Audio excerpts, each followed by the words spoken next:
Hello, નમસ્તે વિદ્યાર્થી મિત્રો.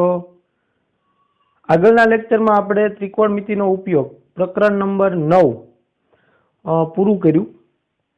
હવે આપણે આગળના પ્રકરણમાં જઈએ તો પ્રકરણ નંબર 10 વર્તુળ. આપણે રદ થયેલા ટોપિક સિવાયની વાત કરવાની છે. રદ થયેલો ટોપિક કરવાની જરૂર નથી. બરાબર. તો વર્તુળ કોને કહેવાય એ તમને ખબર છે. વર્તુળ વિશે તમે ભણેલા છે. કોને કહેવાય વર્તુળ? તો કે કોઈ એક નિશ્ચિત બિંદુથી, પહેલા તો વર્તુળની વ્યાખ્યા છે એ તમને આવડવી જોઈએ. બરાબર. વર્તુળ વિશે તમે 9મા ધોરણમાં પણ ભણી ગયા, આગળ પણ ભણી ગયા. વર્તુળ કોને કહેવાય? બરાબર. તો વર્તુળ કોને કહેવાય? તો કે કોઈ ચોક્કસ બિંદુ હોય અથવા તો નિશ્ચિત બિંદુ છે, એ બિંદુથી એક સરખા અંતરે આવેલા, એક સરખા અંતર એટલે બિંદુથી ચોક્કસ અંતર હોય, નિશ્ચિત અંતરે આવેલા, અંતર છે એ બદલે નહીં. તો નિશ્ચિત અંતરે આવેલા તમામ બિંદુઓનો ગણ, એટલે અહીંયા એક બિંદુ હશે, એક બિંદુ અહીંયા, એમ એની ફરતે સમાન અંતરે આવેલા બિંદુઓ હોય, તો એ બધા જ બિંદુઓને જોડવું એટલે મને એક આવો એક ગ્રાફ મળે. બરાબર. થોડુંક આડાવાળું થયું છે, પણ આપણે ટ્રાય કરશું કે એકદમ વર્તુળ જેવું થાય. જો ન થાય તો ગણિત આપણે ભણીએ છીએ તો ગણિતમાં ધારવાની ટેવ રાખવાની.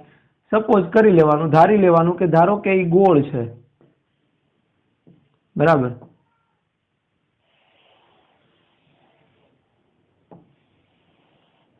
રેડી? તો આ રીતે એક સર્કલ છે, એટલે કે વર્તુળ છે. તો વર્તુળ કોને કહેવાય? ફરીવાર વ્યાખ્યા આપી દઉં.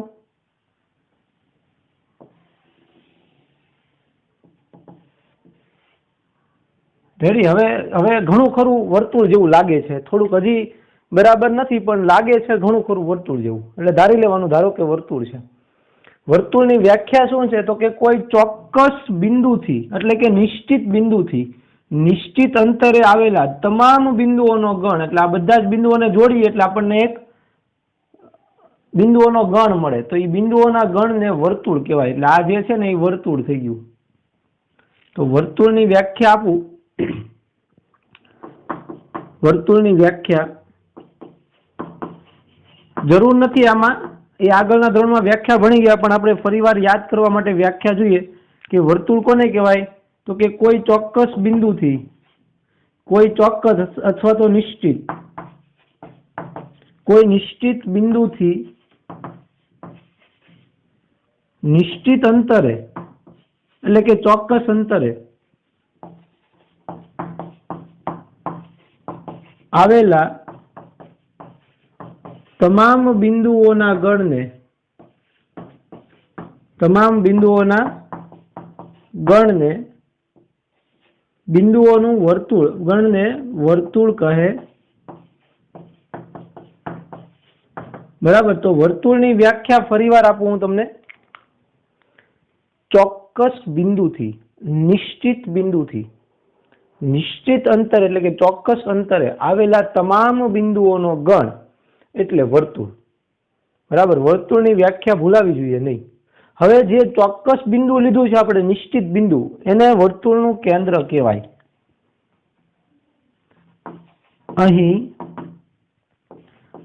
નિશ્ચિત બિંદુ એ વર્તુળનું કેન્દ્ર છે, તથા નિશ્ચિત અંતર જે છે, નિશ્ચિત અંતર એ વર્તુળની ત્રિજ્યા છે. બરાબર. તો આ જે છે એ વર્તુળનું કેન્દ્ર, જેને સી વડે, કેપિટલ સી વડે દર્શાવાય, અને આ જે અંતર જે છે, ચોક્કસ અંતર, એને ત્રિજ્યા સ્મોલ આર વડે દર્શાવાય. બરાબર. આને કહેવાય ત્રિજ્યા. સ્મોલ અથવા કેપિટલ વડે દર્શાવી શકો, પણ આપણે અહીંયા સ્મોલ આર વડે દર્શાવશું. રેડી? તો આ છે ત્રિજ્યા અને આ કેન્દ્ર. આટલી માહિતી તમે આગળના ધોરણમાં ભણી ગયા. હવે આપણે ભણવાનું જે છે એનું નામ છે વર્તુળનો સ્પર્શક.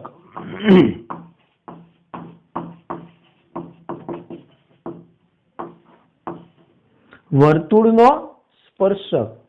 तो वर्तुळનો स्पर्शक कोने कहेवाय? तो के वर्तुळना कोई एक ज बिंदुने स्पर्शतो होय अथवा तो एना एक ज बिंदु वर्तुळ परना कोई एक बिंदुमांथी पसार थतुं होय एवी रेखा, ई रेखाने वर्तुळનો स्पर्शक कहेवाय। सपोज हूँ तमने बताऊं के जो आ वर्तुळ छे एनुं एक अहींया बिंदु छे P, तो અહીંથી પસાર થતી જે રેખા છે એને પાસ થાય છે જે રેખા, તો આ રેખાને વર્તુળનો સ્પર્શક કહેવાય। શું કહેવાય? સ્પર્શક।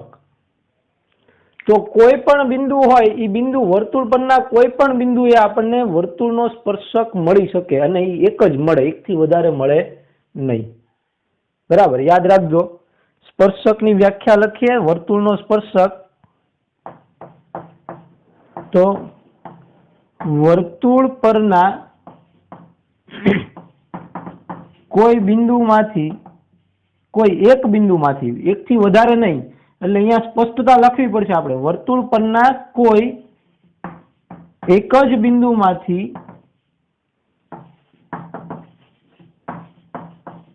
પસાર થતી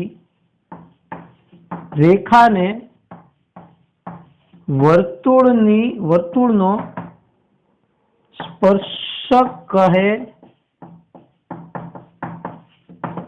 वर्तुळनो स्पर्शक कहे छे।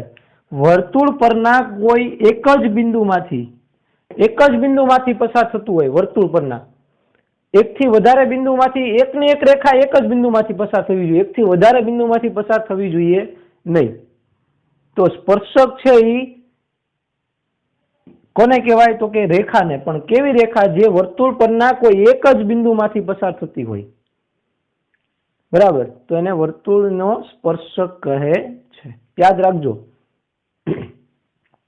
हवे बीजुं ई के वर्तुळनो स्पर्शक जे बिंदु आगळ स्पर्शे, जे बिंदु आगळ छेदे, जे बिंदु आगळ स्पर्शे, आ स्पर्शी गयुं, छेदतुं नथी, आने स्पर्शुं कहेवाय। शुं कहेवाय?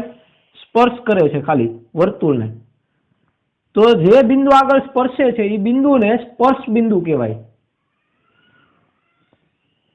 स्पर्श बिंदु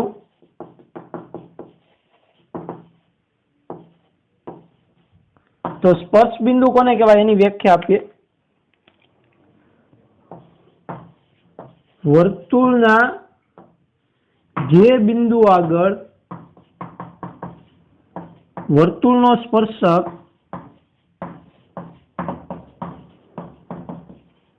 स्पर्शे ते बिंदुने वर्तुळनो स्पर्श बिंदु अथवा तो खाली स्पर्श बिंदु एवुं पण कही शकाय। ते बिंदुने स्पर्श बिंदु कहे छे। बराबर, स्पर्श बिंदु कोने कहेवाय? तो के जे बिंदु आगळथी स्पर्शक होय ई बिंदुने वर्तुळ અને સ્પર્શકનું સ્પર્શ બિંદુ કહેવાય। બંનેનું સ્પર્શ બિંદુ કહેવાય। વર્તુળ અને સ્પર્શક બંનેનું સ્પર્શ બિંદુ કહેવાય। આ બધી વ્યાખ્યાઓ યાદ રાખજો। બરાબર, તો હવે આના પરથી આપણે એવું કહી શકીએ કે વર્તુળને માત્ર સ્પર્શક છે ઈ એટલે કે વર્તુળ અને સ્પર્શકનું માત્ર એક જ સામાન્ય બિંદુ હોય તો જ ઈ સ્પર્શક કહેવાય। બરાબર, तो आना परथी आपणे एवुं कही सकीए के जो वर्तुळना अंदરના भागमांथी कोई स्पर्शक दોરવામાં આવે, अंदરના भागना बिंदु परथी वर्तुळना अंदरનું जे बिंदु छे त्यांथी कोई स्पर्शक दોરવામાં આવે तो स्पर्शक बने नहीं, केम के रेखा छेदती रेखा कहेवाय। तो वर्तुळने छेदती रेखानुं आपणे व्याख्या आपी होय तो वर्तुळनी छेदती रेखा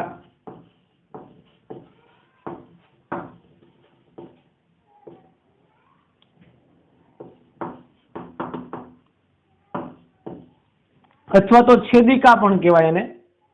छेदती रेखा अथवा छेदिका बराबर कोने कहेवाय? तो के वर्तुळ परना बे बिंदुमांथी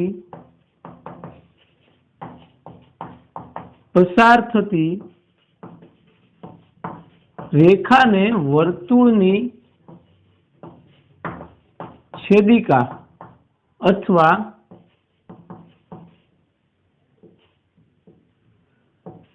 अथवा छेदती रेखा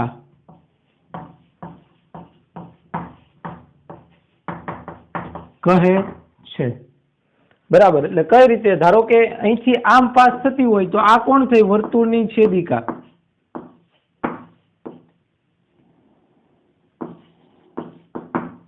બરાબર, તો એને વર્તુળની છેદિકા કહેવાય. સમજાય છે? બે બિંદુમાંથી પસાર થતી હોય તો એ છેદે છે બે બિંદુમાં, એટલે છેદતી રેખા એટલે છેદિકા કહેવાય એને. એટલે આ બધું એક એક પોઈન્ટ છે એ મગજમાં બેહાડવાનો છે. આનામાંથી આપણને MCQ કે 1 માર્કમાં ખાલી જગ્યામાં કે વગેરેમાં પૂછી શકાય. 1 માર્કમાં લખવામાં, વ્યાખ્યા લખવામાં પણ પૂછી શકે કે છેદિકા કોને કહેવાય? તો કે વર્તુળ પરના બે બિંદુમાંથી પસાર થતી રેખાને વર્તુળની છેદિકા કહેવાય. તો આ બધી નાની નાની વસ્તુ છે એ આપણે ભેગી કરવાની છે.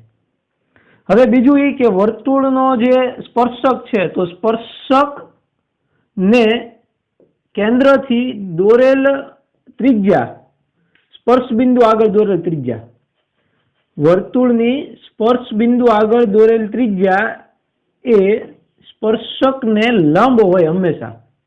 કેવું હોય? લંબ હોય. એટલે યાદ રાખજો કે સ્પર્શક આગળ એટલે સ્પર્શ બિંદુ આગળ દોરેલ ત્રિજ્યા, સ્પર્શ બિંદુ આગળ દોરેલ ત્રિજ્યા હંમેશા સ્પર્શકને લંબ હોય. એટલે એક નોંધવા જેવો પોઈન્ટ છે, નોંધી લ્યો. નોંધ, વર્તુળ અને સ્પર્શકના સ્પર્શ બિંદુ આગળ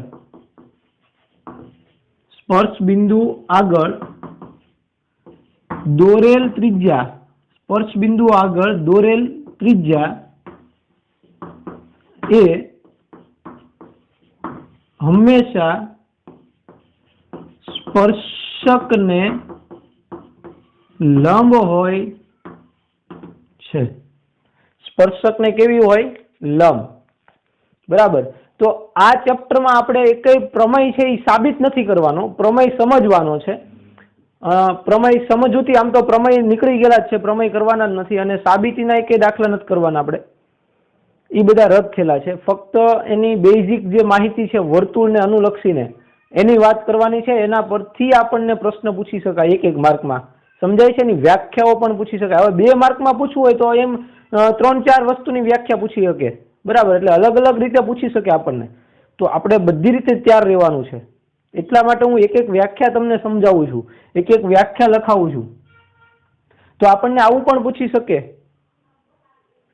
તો ખાલી જગ્યામાં આવે કે વર્તુળ અને સ્પર્શકના સ્પર્શ બિંદુ આગળ દોરેલ ત્રિજ્યા એ હંમેશા સ્પર્શકને ખાલી જગ્યા હોય. કેવું હોય? લંબ હોય. બરાબર. તો આ હતું બીજી એક નોંધ. હજી એક પોઈન્ટ નોંધવો છે આપણે આના પરથી. બીજો એક પોઈન્ટ એ છે નોંધ માટે કે વર્તુળના સ્પર્શકની સંખ્યા અનંત છે. કેમ કે વર્તુળ પર ઘણા બધા બિંદુઓ હોય વર્તુળ પર.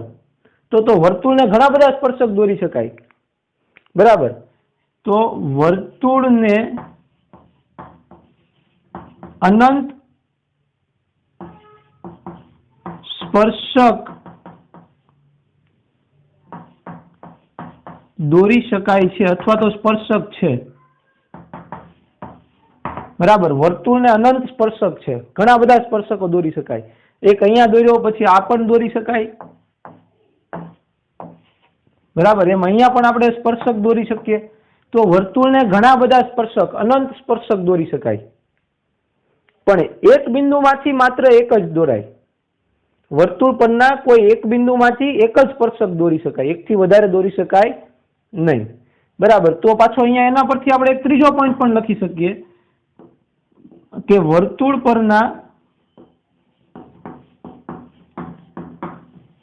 એક બિંદુમાંથી માત્ર એક જ સ્પર્શક દોરી શકાય. સમજાય છે? વર્તુળને અનંત સ્પર્શક દોરી શકાય. વર્તુળને અનંત સ્પર્શક દોરી શકાય. કેમ કે વર્તુળ પર બિંદુ ઘણા બધા હોય. વર્તુળ પર ઘણા બધા બિંદુ હોય તો એમ એને ઘણા બધા સ્પર્શક દોરી શકાય. પરંતુ એક બિંદુમાંથી માત્ર એક જ દોરી શકાય, એકથી વધારે સ્પર્શક દોરી શકાતો નથી. સમજાય છે? એકથી વધારે સ્પર્શક દોરી શકાય નહીં, માત્ર એક જ દોરી શકાય. તો આ સમજાઈ ગયું તમને? ફરીવાર કહી દઉં કે અહીંયા આગળ આ લંબ હોય, કોણ? તો કે સ્પર્શ બિંદુ આગળ દોરેલ ત્રિજ્યા એ સ્પર્શકને લંબ હોય, સ્પર્શકને લંબ હોય હંમેશા. રેડી? ચલો હવે બીજી વાત એ કરીએ આપણે કે વર્તુળને આપણે અલગ અલગ ત્રણ રીતે કઈ રીતે વ્યાખ્યાયિત કરી શકીએ સ્પર્શક? તો કે જુઓ, વર્તુળ જે છે એનું અહીંયા કેન્દ્ર છે. હવે વર્તુળના અંદરના બિંદુથી આપણે જો સ્પર્શક દોરવો હોય તો એ શક્ય નથી, કેમ કે એ બે બિંદુમાં છેદે, એટલે એની છેદિકા થઈ ગઈ. પછી વર્તુળ પરના બિંદુમાંથી તો કે એક સ્પર્શક દોરી શકાય, એકથી વધારે દોરી શકાય નહીં. વર્તુળ પરનું કોઈ એક બિંદુ હોય એમાંથી એક જ સ્પર્શક દોરી શકાય. એ પણ વાત કરી દીધી આપણે, બરાબર? એ વાત કરી આપણે. તો આનો ચોથો પોઈન્ટ જે છે એ આપણે નક્કી કરીએ કે વર્તુળના બહારના બિંદુથી, આ બહારનું બિંદુ છે, તો બહારના બિંદુથી આપણે બે સ્પર્શક દોરી શકીએ. કેટલા સ્પર્શક દોરી શકીએ? બે. સમજાય છે? વર્તુળના બહારના બિંદુથી બે સ્પર્શક દોરી શકાય, અને એ બંને સ્પર્શકની લંબાઈ, એટલે આ એની લંબાઈ કહેવાય, સ્પર્શકની લંબાઈ સમાન હોય. એ પ્રમેય 10.2, જે આપણે સાબિત નથી કરવાનું, ખાલી સમજૂતી જોવાની છે, બરાબર? તો અહીંયા આગળ હું બીજો એક પોઈન્ટ લખું કે વર્તુળના બહારના બિંદુથી, વર્તુળથી બહારના બિંદુથી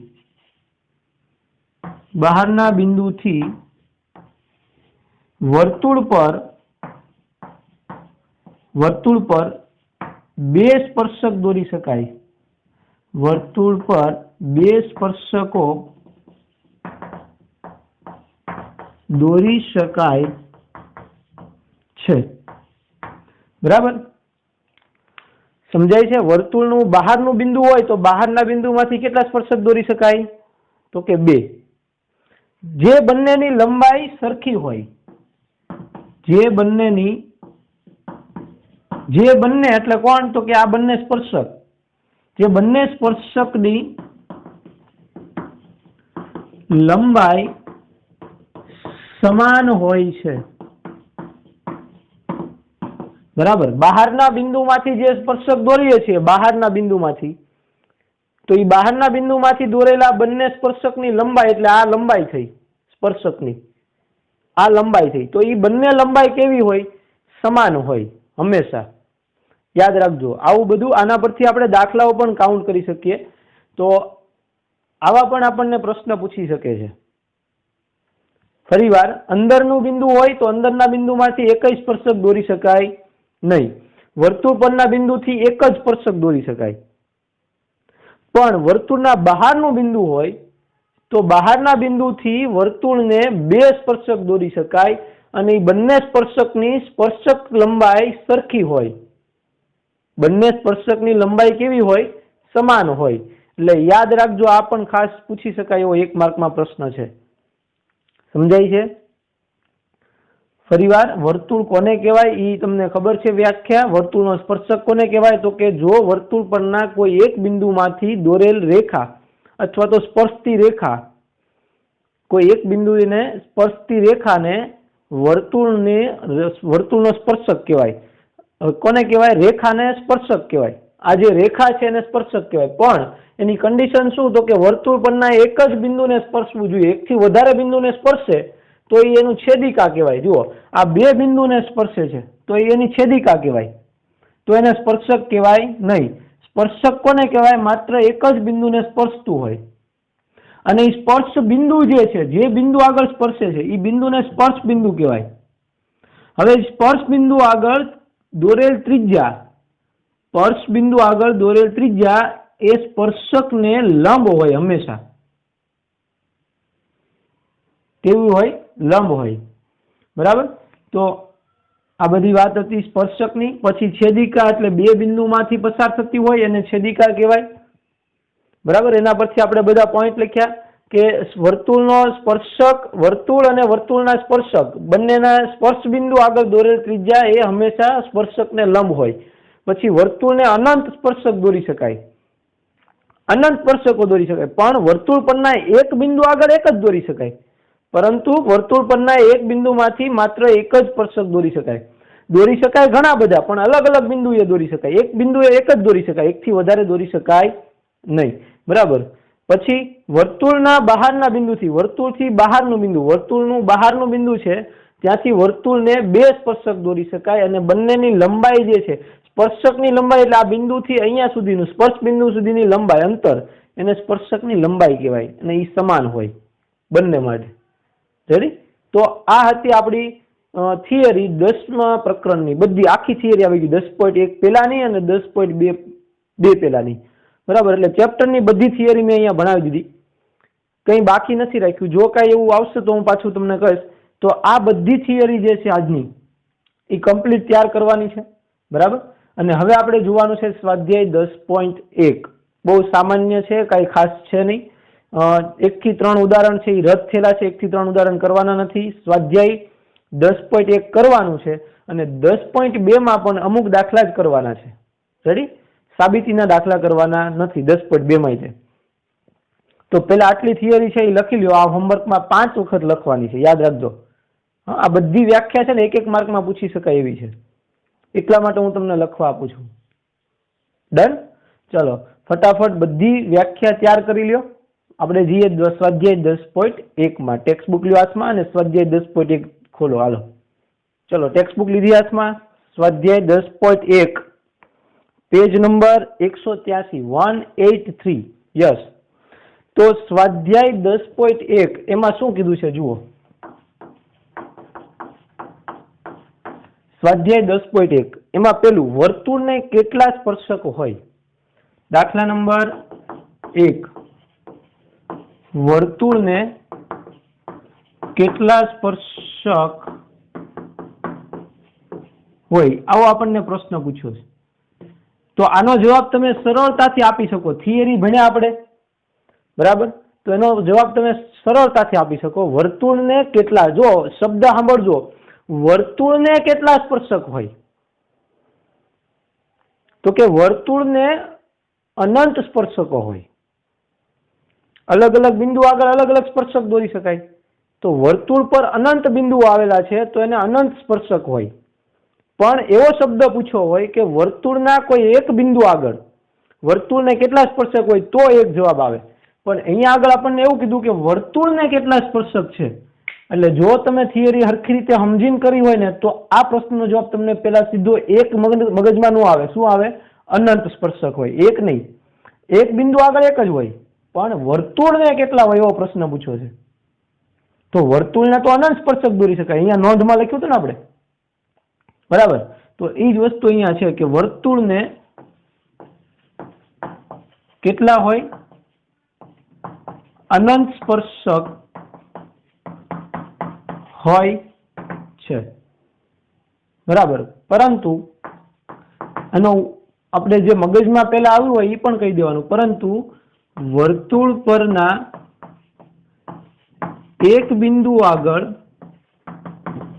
માત્ર એક જ સ્પર્શક હોય. બરાબર. આપણને ખાલી આટલો જ પ્રશ્ન પૂછ્યો છે કે કેટલા સ્પર્શક હોય, તો કે અનંત હોય. અહીંયા આપણો જવાબ પૂરો થઈ ગયો.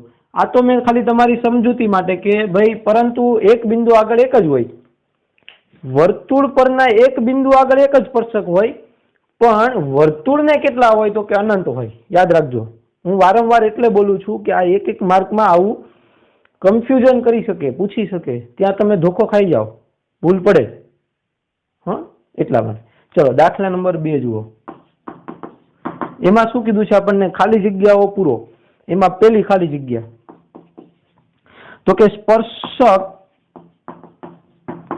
વર્તુળને ખાલી જગ્યા બિંદુમાં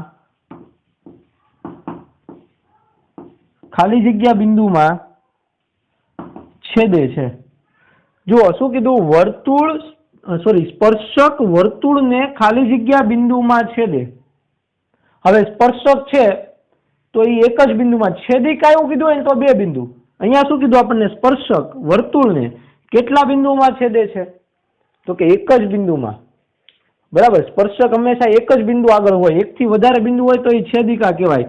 એટલે સ્પર્શક વર્તુળને એક બિંદુમાં છેદે છે.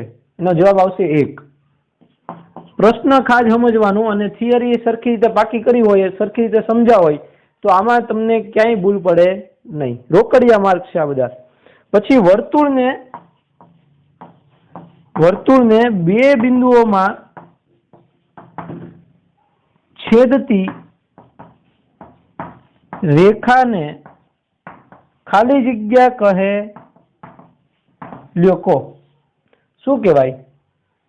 આપણે નીચે લખીએ કે અડધો પાઠ આપણા માટે ખુલ્લું રહે. એટલે વર્તુળને બે બિંદુમાં છેદતી રેખાને ખાલી જગ્યા કહે છે. આ તો હમણાં વ્યાખ્યા લખાવી હતી મેં તમને. શું કહેવાય? છેદિકા. બરાબર ને? શું કહેવાય?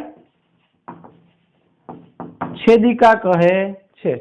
વર્તુળના બે બિંદુમાંથી પસાર થતી અથવા તો બે બિંદુઓને છેદતી રેખાને વર્તુળની છેદિકા કહે છે. આ તો છેદિકાની વ્યાખ્યા થઈ ગઈ છે. ઈઝી. ચલો થર્ડ. બીજો એનો ત્રીજો, વર્તુળને વધુમાં વધુ ખાલી જગ્યા સમાંતર સ્પર્શક હોય. ચલો આનો જવાબ આપો. લ્યો, વર્તુળને વધુમાં વધુ સમાંતર ખાલી જગ્યા સમાંતર સ્પર્શકો હોય. કેટલા હોય? તો હું અહીંયા આગળ તમને સમજાવું. જુઓ, આ એક વર્તુળ છે. હવે વર્તુળને હું અહીંયા એક સ્પર્શક દોરું છું તો એની સામે બિંદુ એક અહીંયા છે, ત્યાં એક જ આગળ આપણે એને સમાંતર દોરી શકીએ, બીજું દોરી શકીએ. હવે અહીંયા આમ સેજ ત્રાસું લઉં તો એ સમાંતર ન થાય. સમાંતર એટલે એક અને આ બે, આ સમાંતર છે. તો સમાંતર સ્પર્શકોની સંખ્યા હંમેશા કેટલી હોય? વર્તુળને વધુમાં વધુ બે સમાંતર સ્પર્શક હોય, બે થી વધારે હોય નહીં. આ બે કેવા થયા? સમાંતર સ્પર્શક, એકબીજાને સમાંતર છે. પછી અહીંયા આમ દોરું ત્રાસું તો એ સમાંતર કહેવાય નહીં, કેમ કે એક બિંદુમાંથી આપણે એક જ દોરી શકીએ, એકથી વધારે પણ દોરી શકતા નથી. તો આની સામે અહીંયા જે બિંદુ છે એનાથી સામે એક સ્પર્શક આપણે એક જ દોરી શકીએ. બરાબર? એટલે વધુમાં વધુ બે સમાંતર સ્પર્શકો હોય, બે થી વધારે હોય નહીં. બરાબર? ચલો એના પછી જોવું છે આપણે ચોથું. ચોથામાં શું કીધું છે આપણને? તો કે વર્તુળ અને સ્પર્શકના સામાન્ય બિંદુને ખાલી જગ્યા કહે. વર્તુળ અને સ્પર્શક, વર્તુળ અને આ સ્પર્શક એનું સામાન્ય બિંદુ એટલે આ. તો એની વ્યાખ્યા પણ આપણે આપી છે. એ સામાન્ય બિંદુને શું કહેવાય? તો કે સ્પર્શ બિંદુ. ખાલી જગ્યા શું કહેવાય? સ્પર્શ બિંદુ. રેડી? સમજાય છે? જે મેં થિયરી તમને ભણાવી એના પરથી જ બધા જવાબ આવી ગયા. જુઓ, ઓકે. વર્તુળ અને સ્પર્શકના સામાન્ય બિંદુને શું કહેવાય? સ્પર્શ બિંદુ કહે છે. ચલો એના પછી આપણે જઈએ દાખલા નંબર 3. તો દાખલા નંબર 3 માં 5 સેન્ટીમીટર ત્રિજ્યાવાળા એમસીક્યુ આપ્યો છે. એમસીક્યુ 1 માર્કમાં પૂછી શકાય. 5 સેન્ટીમીટર ત્રિજ્યાવાળા વર્તુળના કોઈ બિંદુ P આગળ દોરેલ એક સ્પર્શક PQ. હવે હું અહીંયા આગળ લઈ લઉં, આ જે છે ને એની ત્રિજ્યા 5 છે. હું આ કાઢી નાખું. બરાબર? હવે ચલો આ એક સ્પર્શક દોર્યો છે આપણે P બિંદુ આગળ. 5 ત્રિજ્યાવાળા વર્તુળ, આ ત્રિજ્યા છે એ 5 છે. અહીંયા P બિંદુ આગળ એક સ્પર્શક દોરેલો છે. P બિંદુ આગળ સ્પર્શક દોરેલો છે. એ સ્પર્શક છે એ કોણ છે? તો કે PQ. તો અહીંયા ધારો કે કોઈ એક બિંદુ આવેલું હશે PQ. હું આને કાઢી નાખું, અહીંયા છે આપણને દેખાય ને એ રીતે દોરવું એટલે સમજવામાં સરળ પડે. અહીંયા સ્પર્શક દોરવું. બરાબર? આ ધારો કે આ વર્તુળ જે છે એ ત્રિજ્યા 5 છે અને આ એનો સ્પર્શક છે. સોરી, આ સ્પર્શક છે P બિંદુ આગળ. આ 5 ત્રિજ્યા છે। અહીંયા કેન્દ્રને આપણે સી નામ આપી દઈએ, સોરી કેન્દ્રને ઓ નામ આપેલું છે રકમમાં, તો આપણે ઓ કેવું પડશે। આ કેન્દ્ર ઓ છે, બરાબર, ત્રિજ્યા 5 છે। તો કેન્દ્ર ઓ માંથી પસાર થતી અને રેખાને ક્યુ બિંદુએ છેદે છે તો ક્યુ ઓ ક્યુ બરાબર 12 છે। હવે અહીંયા આગળ ધારો કે આ રેખા છે, જે અહીંયા ક્યુ બિંદુ છે, તો અહીંથી આને આપણે આમ દોરીએ તો આ જે રેખા છે એનું અંતર અહીંથી આ અંતર ઓ ક્યુ ઈ 12 આપેલું છે, સમજજો। તો પીક્યુ ની લંબાઈ મેળવો, પી અને ક્યુ એટલે આ લંબાઈ મેળવવાની કીધી આપણને પીક્યુ ની। તો અહીંયા તો કાટખૂણો હશે એ નક્કી છે, કેમ કે લંબ હોય, બરાબર। તો આપણે અહીંયા આગળ કહીએ, ધારો કે અહીં 5 ત્રિજ્યા વાળા વર્તુળનો સ્પર્શક PQ છે તથા OP બરાબર 5 સેમી અને OQ બરાબર 12 સેમી આપેલ છે, બરાબર। હવે આપણને મેળવવાનું કીધું PQ, તો PQ નું માપ મેળવવું છે। તો અહીં જોઈએ આપણે, તો અહીં ત્રિકોણ જે બને છે OPQ, ત્રિકોણ OPQ એ કેવો થશે? કાટકોણ ત્રિકોણ થશે, કાટકોણ ત્રિકોણ છે। શું કામ કાટકોણ ત્રિકોણ થશે? તો કે એક ખૂણો 90 નો બને છે, તમે જોઈ શકો। અહીંયા આગળ લંબ હોય એટલે આ ખૂણો 90 નો બન્યો, તો આ ત્રિકોણ બન્યો એ કાટકોણ ત્રિકોણ બન્યો। તો કાટકોણ ત્રિકોણમાં 3 બાજુઓ હોય, 3 બાજુમાંથી 2 બાજુ આપી હોય અને ત્રીજી બાજુ મેળવી હોય તો પાયથાગોરસનો પ્રમેય લાગે।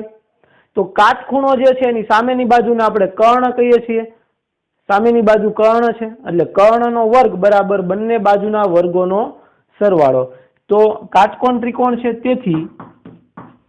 તેથી કાટકોણ ત્રિકોણ થશે તથા ખૂણો P ઈ 90 નો છે, ઈ પણ બતાવવું પડે। એના પરથી આપણે એમ કહીએ કે OQ કર્ણ છે, બરાબર। તો P ખૂણો છે એ 90 નો છે, તેથી કયો નિયમ લાગશે? પાયથાગોરસ પ્રમેય મુજબ। તેથી પાયથાગોરસના પ્રમેય મુજબ, પાયથાગોરસનો પ્રમેય શું કહે છે આપણને? તો કે કર્ણનો વર્ગ એટલે OQ નો વર્ગ, OQ બાજુનો વર્ગ બરાબર OP નો વર્ગ વત્તા PQ નો વર્ગ। પાયથાગોરસ પ્રમેય છે એ આપણે પ્રકરણ નંબર 6 હજી બાકી છે, સોરી, પ્રકરણ નંબર 6 ત્રિકોણ એની અંદર આવશે પાયથાગોરસ પ્રમેય। એક પ્રમેય જ આપણે સાબિત કરવાનો છે, બાકીનું તેમાં ઘણું બધું રદ થયેલું છે, બરાબર। એટલે આપણને ચિંતા નથી।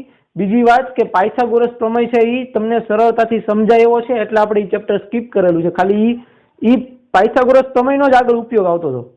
પ્રકરણ 6 માંથી પાયથાગોરસનો આગળ ઉપયોગ આવતો હતો એટલે આપણે ખાલી પાયથાગોરસ પ્રમેય સમજી લીધો કે કર્ણનો વર્ગ, કર્ણ કોને કહેવાય? તો કે ખૂણાની સામેની બાજુ। કયો ખૂણો? કાટખૂણો। કાટખૂણાની સામેની બાજુ એને કર્ણ કહેવાય। તો કર્ણનો વર્ગ બરાબર બંને બાજુના વર્ગોનો સરવાળો એટલે OP નો વર્ગ વત્તા PQ નો વર્ગ। તો આ પાયથાગોરસ પ્રમેય છે। હવે એની અંદર આપણે કિંમત મૂકી દઈએ તો OQ એટલે 12 નો વર્ગ બરાબર OP પણ આપ્યું છે 5 નો વર્ગ અને PQ આપણે મેળવવાનું છે એટલે PQ નો વર્ગ આમ નામ રહેશે। હવે 12 નો વર્ગ એટલે 144 બરાબર 5 નો વર્ગ એટલે 25 વત્તા PQ નો વર્ગ। તો PQ વર્ગ મેળવવું છે તો આપણે PQ વર્ગને સૂત્રનો કરતા બનાવીએ એટલે કે PQ નો વર્ગ બરાબર આને અહીં ના રાખીએ અને આને આ બાજુ લઈ આવીએ એટલે 144 માઇનસ 25 આ બાજુ પ્લસ આ બાજુ આવે તો માઇનસ થાય। તો તેથી PQ બરાબર આમાંથી આ બાદ કરી નાખો, કેટલા આવશે? 144 માંથી 25 બાદ કરવાના છે એટલે 119 19 ને 5 એટલે 24 24 ને 20 એટલે 44 બરાબર 100 એટલે PQ નો વર્ગ બરાબર મળ્યું આપણને 119। તો વર્ગમૂળ લઈએ બંને બાજુ તો PQ બરાબર વર્ગમૂળમાં 119 સેન્ટીમીટર આ PQ નું માપ મળી ગયું આપણને વર્ગમૂળમાં 119, બરાબર. તો ઓપ્શનમાં જુઓ એવું કે આપ્યો છે તો કે હા ડી, વર્ગમૂળમાં 119 સેન્ટીમીટર એનો જવાબ આવશે ડી. ઓકે, ચલો પછી ચોથું, એક વર્તુળ દોરો જે પૈકી એક વર્તુળનો સ્પર્શક અને બીજા વર્તુળની છેદિકા, એક વર્તુળ દોરો જે પૈકી એક વર્તુળનો સ્પર્શક અને બીજી વર્તુળની છેદિકા હોય તેવી આપેલ રેખાઓને સમાંતર હોય તેવી બે રેખાઓ દોરો. એટલે આપણે એક આકૃતિ દોરવાની છે. ખાલી આ જે દાખલા નંબર 4 માં ડિમાન્ડ કરીશ ને આપણને, એ એક આકૃતિ દોરવાની છે. હું અહીંયા આગળ દોરી નાખું, અહીંયા આવી જશે, બરાબર. દાખલા નંબર 4 એટલે અહીંયા આપણું સ્વાધ્યાય 10.1 છે એ પૂરું થશે. શું કરવાનું છે? એક વર્તુળ દોરવાનું છે. ચલો, આ એક વર્તુળ છે, બરાબર. હવે વર્તુળનો સ્પર્શક એટલે અહીંયા આ બિંદુ આગળ હું સ્પર્શક દોરું, તો આ કોણ છે? સ્પર્શક. સ્પર્શક પછી એક છેદિકા દોરવાની, છેદિકા છે આને સમાંતર દોરવાની પાછી. તો આ છેદિકા થઈ, બે બિંદુમાંથી પસાર થતી છેદિકા. છેદિકા છે આને સમાંતર છે, બરાબર. તો આને નામ કહીએ આપણે છેદિકા. તો એ બંનેને પાછી એક સમાંતર રેખા દોરવાની જે વર્તુળની બહાર છે. જુઓ શું કીધું, બંનેને સમાંતર, રેખાને સમાંતર હોય તેવી બે રેખાઓ દોરો. એટલે એક રેખા જે છે એ આ રહી, તો આ રેખા જે છે એ રેખાને આ બંને સમાંતર છે. તો આવી એક આકૃતિ સિમ્પલ ફોર્મમાં દોરવાની છે આપણે, અને નામ આપી દેવાના. આ જે છે ને એને નામ આપી દઈએ આપણે, અહીંયા બિંદુ છે, બરાબર, સ્પર્શ બિંદુ. તો પી બિંદુ આગળ સ્પર્શક એલ છે. કોણ છે? સ્પર્શક એલ. પછી એ બી, એ અને બી માંથી દોરેલી છે એ છેદિકા છે, અને રેખા આ જે છે, બરાબર, એ રેખાને નામ આપી દઈએ આપણે એક્સ વાય. તો એક્સ વાય રેખાને સ્પર્શક અને છેદિકા બે કેવીથી? સમાંતર. એટલે રકમ છે ને એ થોડીક અટપટી છે, પણ એમાં એવું કીધું છે કે કોઈ એક રેખા છે, એ રેખાને સ્પર્શક અને છેદિકા બંને સમાંતર હોય ને એ રીતે દોરો. તો આ દોરી દીધું. તો આનું પાછું વર્ણન લખવાનું આપણે. શું લખવાનું? તો કે વર્તુળ પરના બિંદુ પી આગળ દોરેલ સ્પર્શક એલ છે, બરાબર. એક પોઈન્ટ ઈ થયો. પછી બીજો પોઈન્ટ, વર્તુળ પરના બે બિંદુ એ અને બી માંથી દોરેલ રેખા એ વર્તુળની છેદિકા એ બી છે. વર્તુળની છેદિકા એ બી દર્શાવે છે. અને ત્રીજો પોઈન્ટ દોરવાનો કે એક્સ વાય એ રેખા છે જેને સમાંતર એલ અને એ બી છે. એટલે કે સ્પર્શક અને છેદિકા બંને એને સમાંતર છે. આટલું લખાણ તમારે 3 મુદ્દા છે એ નીચે લખવાના છે. લખી નાખશો એટલું જાતે. હું બોલ્યો એ તમે ફરીવાર વિડીયો પોઝ કરો, એક એક લાઈન પોઝ કરીને લખતા જાઓ એટલે લખાઈ જશે ત્રણેય. ફરીવાર બોલું કે પેલા તો રકમ શું કે છે સમજી લઈએ. એક રેખાને સમાંતર સ્પર્શક અને છેદિકા બંને દોરવાનું છે, બરાબર. એ રકમ છે એ થોડી અટપટી છે, પણ હું તમને કહી દઉં કે એક રેખા દોરવાની વર્તુળની બહાર, એને સમાંતર સ્પર્શક અને એને સમાંતર છેદિકા આ બંને દોરવાનું છે. તો એનું લખાણ આપણે કરવાનું. આ દોરી નાખ્યું મેં. એનું લખાણમાં શું કરશું તો કે પી બિંદુ આગળ વર્તુળ પરના લખવાનું, વર્તુળ પરના પી બિંદુ આગળ રેખા એલ એ સ્પર્શક દર્શાવે છે. પછી બીજો પોઈન્ટ, વર્તુળ પરના બે બિંદુઓ એ અને બી આગળ દોરેલ રેખા, એ અને બી માંથી દોરેલ રેખા એ વર્તુળની છેદિકા દર્શાવે છે. તથા ત્રીજો પોઈન્ટ કે એક્સ અને વાય એ એવી રેખા છે કે જે રેખા એલ એટલે કે સ્પર્શક અને રેખા એ બી એટલે કે છેદિકા ને સમાંતર છે. લ્યો આટલું લખવાનું છે. લખી નાખશો. ઓકે.